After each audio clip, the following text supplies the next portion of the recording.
Hello, welcome to episode 17 of Coach B Weekly. I'm Ethan Woy here with Coach B.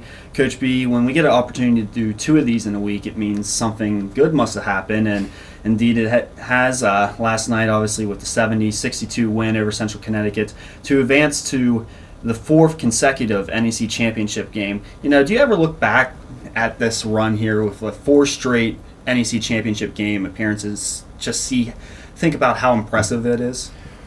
I've looked back at it, but not really to kind of think about how impressive it is. I mean, obviously, something that we're really focused on is humility. And even when you have success, I try not to focus on, the aftermath of what the success is and how it looks and the trends and all that. What I do reflect on, though, is what we did in those moments as we were competing to go to the championship game and what was important that we did, things that are in routine that sometimes can get lost, and how we prepared for each game. So I've looked back. There's times where I have reflected, and not necessarily just looking at why we won the game, but what we did well and how we really came out so prepared that game. It's all up here, and especially with the players too. These returning players, they remember the moments that we were in. And you don't want to lose that stuff. You don't want to lose the stuff that meant a lot, when you go out there and compete at this time of year. So that's basically what my reflections have been in that situation. Now, on last night, last episode we talked about first quarter success and how, it's been nice against NEC opponents that you've had a big cushion going into the second quarter because of how well you've come out in games. Yesterday, not quite as well. Central played tough. It was a 1-point game after the first quarter there. What were they doing in that opening frame to be right there? They did a great job offensively of coming out and playing with a great pace, and they played extremely fearless, and they were definitely ready. They played well, and they had a great game plan. Like I said, they kind of helped them with their momentum coming off a big victory against St. Francis on Sunday. Yeah, you could see that they were riding high. They were riding high. They came in with a lot of confidence, and they had some fans that traveled with them, and some support and stuff like that. So that was obviously something that obviously would elevate you also energy-wise to see that people were willing to take the trip and come over and support them. So it was a great atmosphere, and they came out with a great intensity, and it was great. It was a great competition. In that first quarter, they had controlled the early part of the game early on, taking the lead, and we had to battle back. And you can always take positive from that. I love setting the tone early because that's what we set out to do. Yeah. But when you get knocked down, you got to get up. And that was a part of this game, is that we got knocked down early and we had to get back and gain control. And and go into the second quarter with gaining the lead. When we were down early, and it was good for us. You could take a lot of positive from a bad moment and how we responded. You could take a lot of positive out of that. Now, freshman Nneka Azebo led the team with 18 points, tying her career high. Really was a force in the post. And then the game prior, we mentioned before, with Nadej Pluvios also setting a career high. With those two and Jalen Burton-Jones, all three freshmen, I know they're technically still freshmen, but, at this point in the season, are you expecting a little more for them now that they've gone through 31 games here? Well, yeah, from game 1 to game 31, your expectations are going to get higher, especially when they've had the experience on the floor as much as they've had, and they've gone through a year of practice and standards that we set forth here. So, your expectations do go up because you know what they're capable of now, and you've seen them do it. They are freshmen, so they have to battle, and the leadership on the team has to make sure that they keep mentoring them through this process. But no, they've done a great job in this tournament so far, coming in and doing a great job of, especially Nneka last night, establishing herself very well inside. And Nadej, when she came in, again gave great minutes. Jalen didn't have her best game. She first game against Fairleigh Dickinson, she gave us a real good spark when she came in. Last night she didn't. She had more of a freshman moment, and we need her to respond back, coming back next time. But yeah, it's nice to see them growing. I see a lot of growth, and. That's the process of growing and developing, and you only get that through experience. And sometimes it's not even game experience. It could be in practice. It could be something you're dealing with in life. The experience that they've had this year so far has been outstanding, and I'm enjoying watching them grow up. Now, you mentioned this in your post-game presser last night, but worth repeating here. Going into Sunday's game, like we said, we played this fourth straight game, our fourth straight championship game for RMU. You know, you were an associate head coach for 3 of those, and then as well an assistant in previous NEC championship game appearances. How different, if it is any different, you know, prepping for a game like this as an assistant or an associate head coach compared to, you know, you in your first year as the head coach? Well, you know, I was, you know, they asked us last night in the press conference.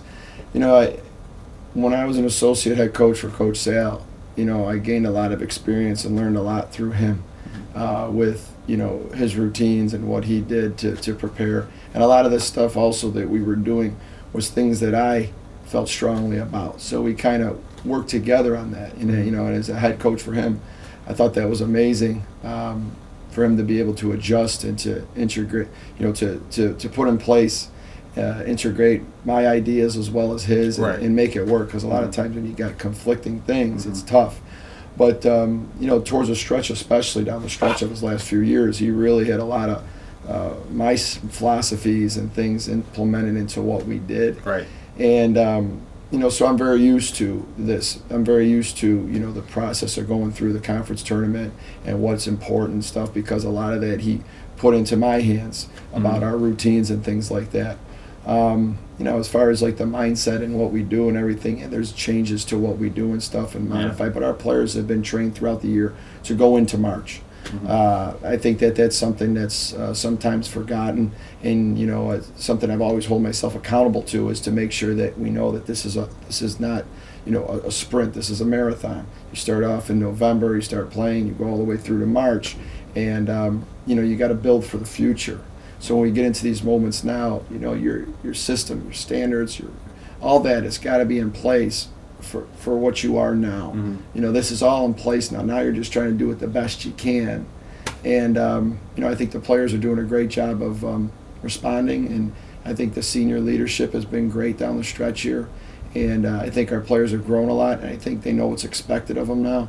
And, you know, I think that from my standpoint, you know, it's not been a tough transition just because of what responsibilities I've had put in, what I had put on my shoulders. And I love the fact that I had those responsibilities. I love the challenges that were given to me as an associate head coach that a lot of other programs might have not have been that way. Right. It really helped me and benefited me to come into this situation more and know myself more, know who I am as a coach and the things that I care about, and to be confident to go forward with those things.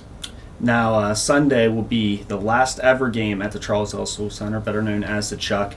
You know, with all the successes that the women's program, the men's program, and women's volleyball here have had at this venue, you know, how satisfying is it to be able to send off the Chuck with one last championship game?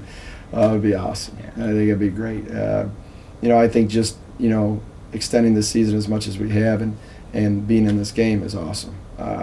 The players being able to go out there and to battle on the court at home after, you know, winning the regular season championship and earning the right to have this, I think that's awesome. I'm really excited for the challenge. I'm really excited for the team to go out there and to be able to, you know, go out there and work together and serve each other throughout this next game.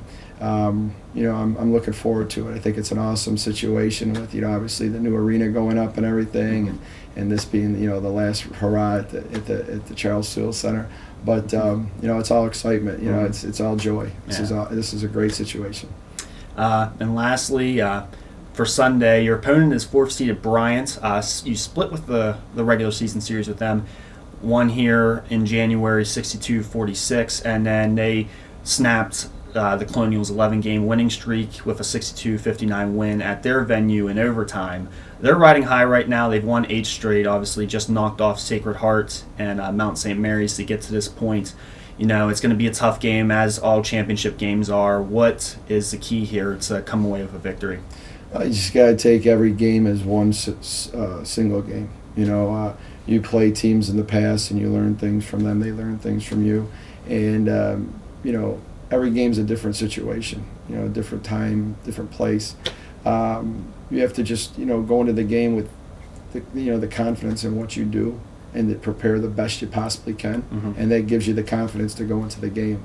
That was a hard-fought game last time over there at Bryant. It was a very hard-fought game. It was a second game on a road trip, and it was 8 o'clock. Game. Yeah, 8 o'clock start, and we battled. We made a lot of mistakes in that game. We did some things that were uncharacteristic to us, but we battled, and there were some tough situations down the stretch that we had to overcome. And I give them the credit for going out there and playing hard and getting the win, and obviously doing something that they were sought out to do, and they've continued on obviously and had a nice run here. So you just have to look at the situation of the challenge of the game and know that the things that you have to do to go out there and win the game, and just treat it like any other game. I'm not the type of coach that's gonna build up the big game or the big moment or this or that. And, you got to stay focused into what the next opportunity is, your next challenge, and our next challenge is this opponent. So now we'll focus in on Brian and do everything we can to go out there and win the game. And I'm proud of the team for getting to this point. I'm going to be proud of them when they go out there on Sunday and go all the way to the end together. All right. Well, once again, thank you, and good luck on Sunday. Thanks, Ethan. Sunday's NEC Championship game can be seen at 2 p.m. on ESPNU.